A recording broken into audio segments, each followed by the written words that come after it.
हरे कृष्णा। दोस्तों, सनातन धर्म पे या हिंदू धर्म पे लोग बहुत सारे सवाल उठाते हैं। बोलते हैं तुम्हारे में इतने सारे भगवान हैं, और स्वयं हिंदू धर्म का बंदा भी वो भी कंफ्यूज हो जाता है।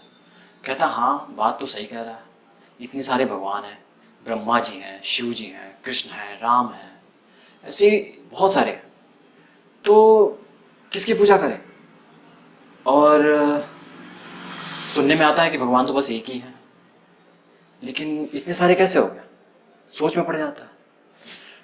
जिसकी वजह से क्या होता है, उसकी आस्था में, जो उसका विश्वास है अपने धर्म को लेके, उसमें कमी आ जाती है। उसका कॉन्सेप्ट क्लियर नहीं होता है। तो दोस्तों, आज मैं आपका कन्फ्यूज़न दूर करने वाला हूँ, जिससे आप कहीं भी किसी से बात करें तो उसे भी आप ज़रूर बता सकें कि हमारे धर्म में कितने भगवान हैं या क्या है। तो दोस्तों, भगवान तो बस एक ही है। हमारे इस हिंदू धर्म में या सनातन धर्म में बस एक ही भगवान है, और बाकी के जितने लोग हैं वो सभी देवी और देवता हैं। तो ये हमें पता होना चाहिए कि भगवान और देवी देवता अलग अलग हैं, बिल्कुल अलग है। भगवान तो बस एक हैं, बाकी के सभी देवी देवता हैं। तो इसका एक उदाहरण देता हूँ। जैसे प्राइम मिनिस्टर नरेंद्र मोदी जी हैं, और उनके अंडर में बहुत सारे मंत्री लोग हैं, और सभी मंत्री लोग अपना अपना काम करते हैं। जैसे राज्य मंत्री, गृह मंत्री, विदेश मंत्री, सुरक्षा मंत्री, ऐसे बहुत सारे मंत्री हैं। ये सारे मंत्री का काम बटा हुआ है, और सभी अपना अपना काम करते हैं। लेकिन प्राइम मिनिस्टर तो बस एक ही है। लेकिन अगर हम ये माने कि नहीं, मेरे लिए तो सुरक्षा मंत्री प्राइम मिनिस्टर है, नहीं नहीं, मेरे लिए वो गृह मंत्री प्राइम मिनिस्टर है, तो कैसा रहेगा? बिल्कुल गलत होगा। ठीक है। या फिर हम ये कहें, नहीं, मेरे लिए जो वो मेरे गांव के प्रधान है ना, विधायक, वो प्राइम मिनिस्टर है, तो बिल्कुल गलत होगा। प्राइम मिनिस्टर तो बस एक ही है।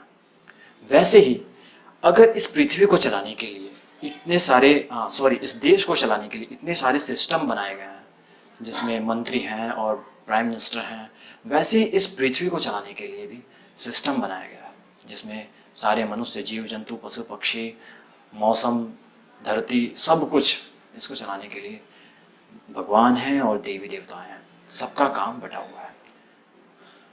तो दोस्तों, भगवान तो बस एक ही है, वो है कृष्ण। वही राम है, वही विष्णु है, वही नारायण है, वही नरसिंह है। भगवान बस और बस कृष्ण ही है, और बाकी के जितने भी लोग हैं सभी देवी देवता हैं। जैसे शिव जी हैं, ब्रह्मा जी हैं। ब्रह्मा जी का काम है सृजन करना, निर्माण करना। शिव जी का काम है विनाश करना। सूर्यदेव उष्मा देते हैं, पवन देव हवा देते हैं, इंद्रदेव मौसम विभाग संभालते हैं। और ऐसे ही जितने भी देवी देवता हैं, सबका काम बटा हुआ है, सभी अपना अपना काम करते हैं। लेकिन भगवान तो बस एक है, और वो है कृष्ण। तो अब इसकी पुष्टि के लिए चलते हैं भगवद गीता के तो पेज नंबर 375, अध्याय 10, श्री भगवान का ऐश्वर्य, और श्लोक नंबर है 8, जिसमें लिखा हुआ है, पढ़ता हूँ मैं। अहम सर्वस्य प्रभो मत्तः सर्वं प्रवर्तते इति मत्वा भजन्ते माम बुधा भाव समन्विताः।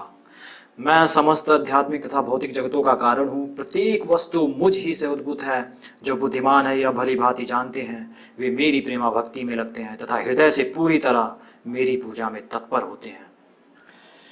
इसका एक्सप्लेनेशन पढ़ते हैं। एक जगह लिखा हुआ है, ये आप देख सकते हैं। नारायण भगवान हैं जिनसे ब्रह्मा उत्पन्न हुए, और फिर ब्रह्मा से शिव उत्पन्न हुए। भगवान कृष्ण समस्त उत्पत्तियों के स्रोत हैं, और वे सर्व कारण कहलाते हैं।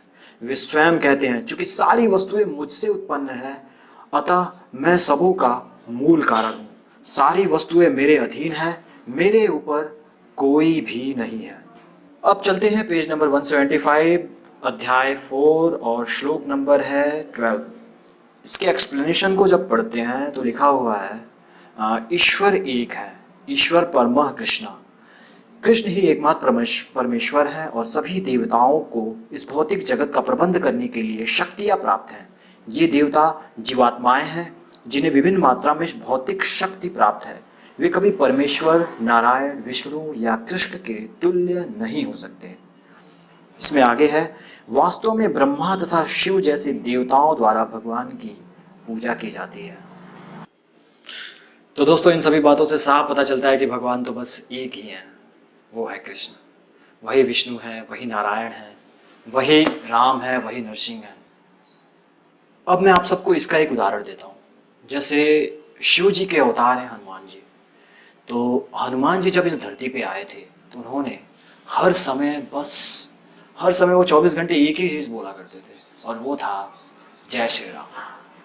तो जब देवी देवता हो के इस धरती पे आने के बाद हर समय जब प्रभु का नाम लेते हैं, तो सोचिए कि वो लोग खुद भगवान की कितनी पूजा करते हैं। वो लोग अपना काम करते हैं। जैसे आपको मैं हिरण्यकश्यप का बताता हूँ।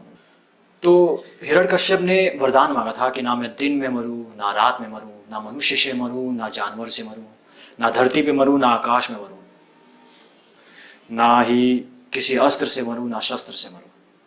तो ऑलमोस्ट अमर जैसा वरदान मांग लिया था उन्होंने ब्रह्मा जी से। तो ब्रह्मा जी ने उनके इस वरदान को दिया था, क्योंकि उन्होंने अपना ड्यूटी पूरा किया था, उन्होंने उसके वरदान को पूरा किया था। लेकिन उसको भी मरना पड़ा था। विष्णु जी ने नरसिंह के रूप में जन्म लिया था, और फिर नरसिंह के रूप में वो खंभे को तोड़ के प्रकट हुए थे, और फिर उन्होंने जाके उसका वध किया था। उनका आधा शरीर जो है शेर का था, आधा इंसान का था, और उस समय ना दिन था, ना रात था, शाम का वक्त था, और द्वार के चौखट पे, ना घर के अंदर ना बाहर मारा था उन्होंने। और अस्त्र से और शस्त्र से नहीं, बल्कि अपने नाखूनों से फाड़ के उसका वध किया था।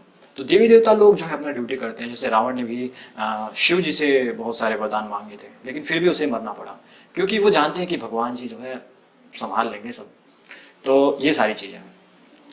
अब इसका एक और बात मैं कहना चाहूँगा कि जैसे हमारे घर में आपने पुराने समय में भी सुना होगा, या फिर गाँव में भी आजकल भी होता है, या फिर किसी भी आप स्टेट में चले जाएंगे, इंडिया के हर स्टेट में भी होता है कि कीर्तन किए जाते हैं। हरे कृष्णा कृष्ण कृष्ण हरे हरे, हरे राम राम राम हरे हरे। तो इसका कीर्तन जो है 1-2 दिन तक लोग घरों पे करवाते हैं, या फिर मंदिर में होता रहता है। तो इसके पीछे का रीज़न क्या, आपने कभी जानने की कोशिश की है? तो इसके पीछे का रीज़न यही है कि लोग जो है भगवान का नाम कुछ समय तक कंटिन्यू लेते हैं। तो जाने से पहले मैं आपको भगवत गीता का एक इमेज दिखाऊंगा। इसमें बहुत सारी इमेजेस हैं, उसमें से एक इमेज मैं आपको दिखाता हूँ, वो है भगवत गीता का। तो देखते हैं। इस इमेज से आपको साफ पता चलता होगा कि यहाँ पे भगवान विष्णु जो है लेटे हुए हैं, और ऐसे ही बहुत सारे ब्रह्मांड हैं, और इन सब का स्रोत जो है कृष्ण है। कृष्ण सबसे ऊपर है, छोटे से उस लाइट के बीच में दिखाई दे रहे हैं, और वही सबको प्रकाशित कर रहे हैं। मतलब सबका स्रोत, सब कुछ वही है। ऐसे ही असंख्य ब्रह्मांड हैं, विष्णु हैं, तो यहाँ पे दिखाई दे रहा है। तो दोस्तों, अब हमारा कॉन्सेप्ट क्लियर हो गया है। अब किसी भी तरह का कोई भी कन्फ्यूज़न में ना रही है, और कोई डाउट है तो ज़रूर पूछिए नीचे कमेंट बॉक्स में। मैं भगवत गीता से एक एक चीज़ को उससे निचोड़ निचोड़ के आपके सामने रखने वाला हूँ। तो मिलते हैं। हरे कृष्णा।